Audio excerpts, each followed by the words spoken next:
चलिए दोस्तों, आज बात करते हैं फंडामेंटल के लेक्चर 2 की। फंडामेंटल के लेक्चर 2 की सबसे पहले वाइटल साइन में सबसे पहले पायरेक्सिया यानी fever, when temperature more than 99 degree Fahrenheit then called as pyrexia या फीवर। स्टेजेस की बात करूँ तो mild pyrexia 99 degree Fahrenheit to 100 degree Fahrenheit, इसको लो भी बोल सकता हूँ। मॉडरेट पायरेक्सिया की बात करूँ तो 100 टू 103 डिग्री फ़ारेनहाइट। हाई या सीवियर पायरेक्सिया की बात करूँ तो 103 टू 105 डिग्री फ़ारेनहाइट। और हाइपरथर्मिया या फिर कहना एक्चुअल में पायरेक्सिया तो मुझे 100 डिग्री फ़ारेनहाइट के अबव ही बोलना होगा। पायरेक्सिया, हाइपर पायरेक्सिया, यहाँ पे हाइपर पायरेक्सिया या फिर हाइपरथर्मिया 100 डिग्री फ़ारेनहाइट के अबव। हाइपोथर्मिया 95 डिग्री फ़ारेनहाइट के नीचे, नॉर्मोथर्मिया 95 से लेकर के 97 डिग्री फ़ारेनहाइट। अगर नोट करते हैं 1 डिग्री सेंटीग्रेड टेम्परेचर इंक्रीज़ किया जाए तो 30% ऑक्सीजन कंजप्शन होगा। यानी 1 डिग्री सेंटीग्रेड टेम्परेचर अगर इंक्रीज़ हुआ तो 13% ऑक्सीजन कंजप्शन होगा।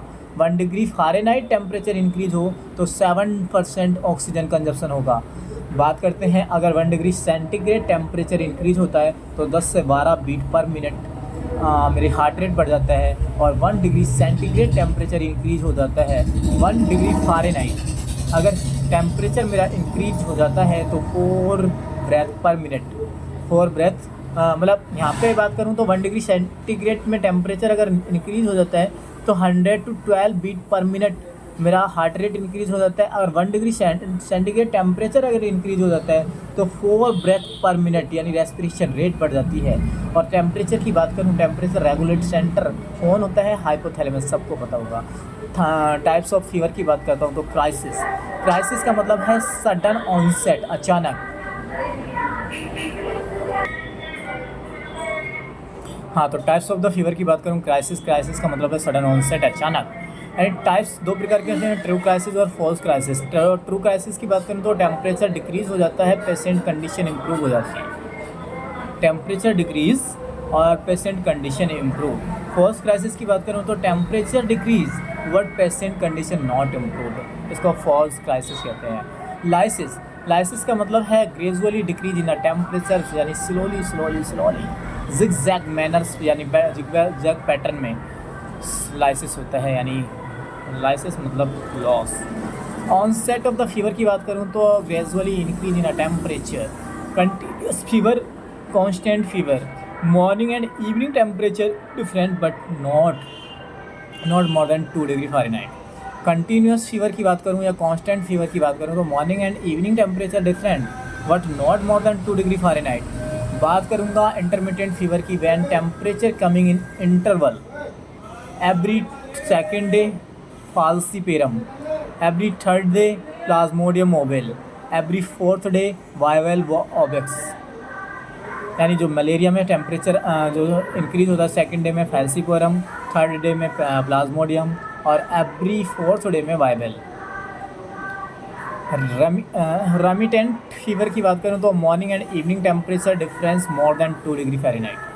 रेमिटेंट फीवर में मॉर्निंग एंड इवनिंग टेम्परेचर का डिफरेंस जो होता है मोर देन 2 डिग्री फ़ारेनहाइट। और यहाँ पे जो मैंने बात किया था कंटिन्यूस फीवर और कांस्टेंट फीवर की, तो morning and evening temperature different but not more than 2 degree Fahrenheit. और अगर यहाँ पे बात करूँ रेमिनेंट फीवर की तो morning and evening temperature difference but more than 2 degree Fahrenheit. तो इंक्रीज फीवर या फिर इन्वर्स फीवर की बात करूँ तो normally morning temperature down and evening temperature up, यानी मॉर्निंग में जो टेम्परेचर होगा वो कम होगा और इवनिंग में जो टेम्परेचर होगा वो ज़्यादा होगा। इन case of inverse fever morning temperature high and evening temperature low. In case of the inverse fever morning temperature high, evening temperature low. और अगर मैं बात करूँ हेक्टिक फीवर की तो स्विमिंग फीवर, इसको मैं स्विमिंग फीवर कहता हूँ, when temperature difference morning and evening are very high. जैसे कि सेप्टिसीमिया में, इन्फेक्शन में, रिगर्स 3 स्टेज होती हैं, 3 कोल्ड, हॉट, स्वेटिंग। राइगर्स की जो है मेरे पास 3 स्टेज होती हैं, कोल्ड है, हॉट है, स्वेटिंग है। हॉट से कोल्ड होती है, हॉट होती है, स्वेटिंग होती है। मलेरिया में फीवर नहीं होता, रिलैप्स नहीं होता है मलेरिया, ठीक है। फेब्राइल फीवर में patient condition is not good. Management of the fever की बात करूँ तो bed rest, intake of water और liquid, when temperature less than 103 degree Fahrenheit then give sponge bath, tepid sponging. If temperature more than 103 degree Fahrenheit, then the giving cold sponging 65 to 85 degree Fahrenheit। उसका temperature यानी जो cold spongin करूँगा 65 से लेकर के 85 degree Fahrenheit होना चाहिए। Provide the food in attractive manner,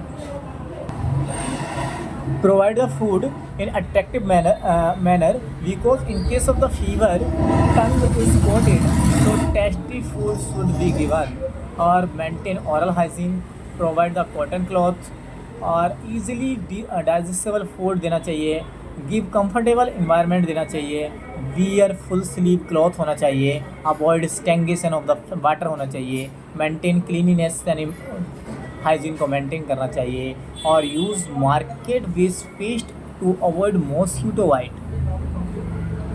rigour cold stage में मैनेजमेंट क्या करना है, cover with cloth, not beverage, hot beverages, tea, coffee, soup, put off fan, और फैन लगा देना चाहिए।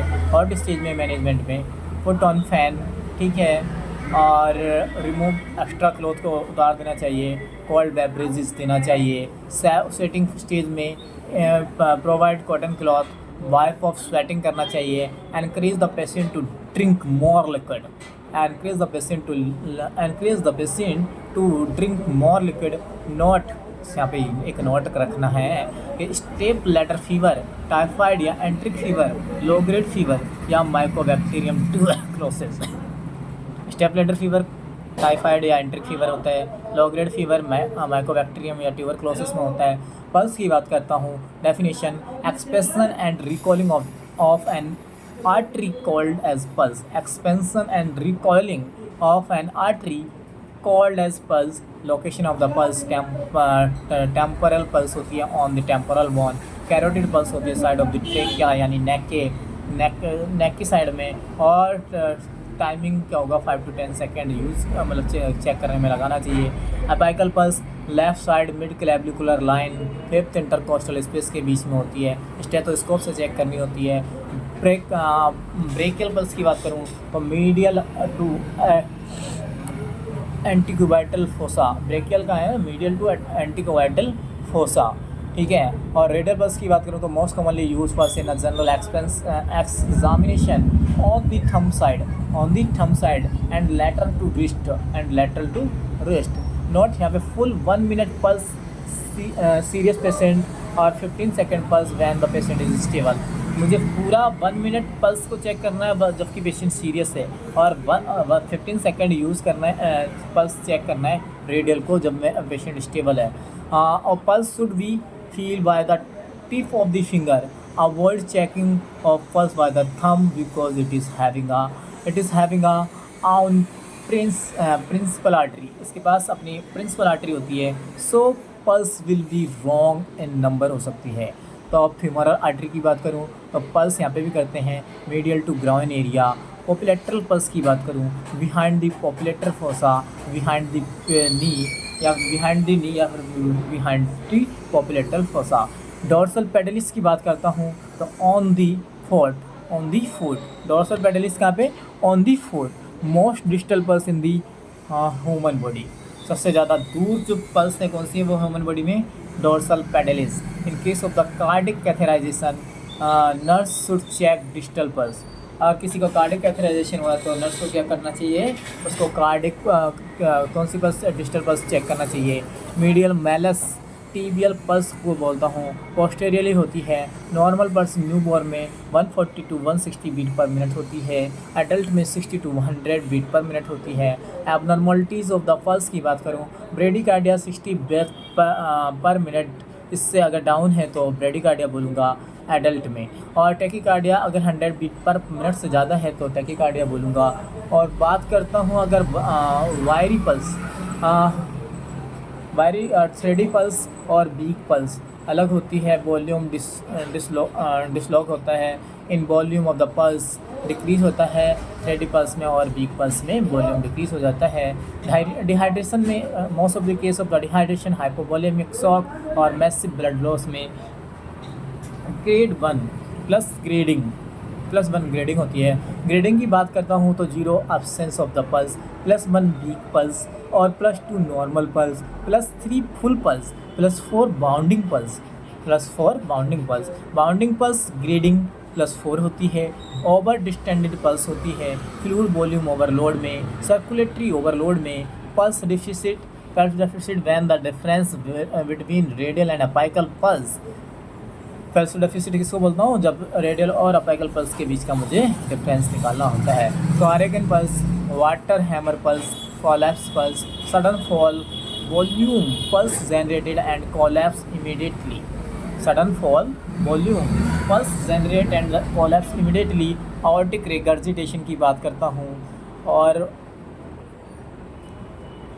ये तो तुम्हारा थर्मामीटर हो गया, यहाँ पे ये रेक्टल थर्मामीटर है, ये तुम्हारा ओरल थर्मामीटर है।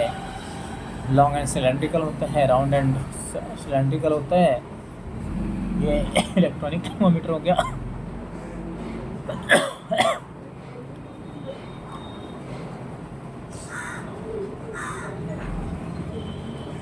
चलिए आज की वीडियो में इतना ही, मिलते हैं कल, टाटा बाय बाय, खत्म।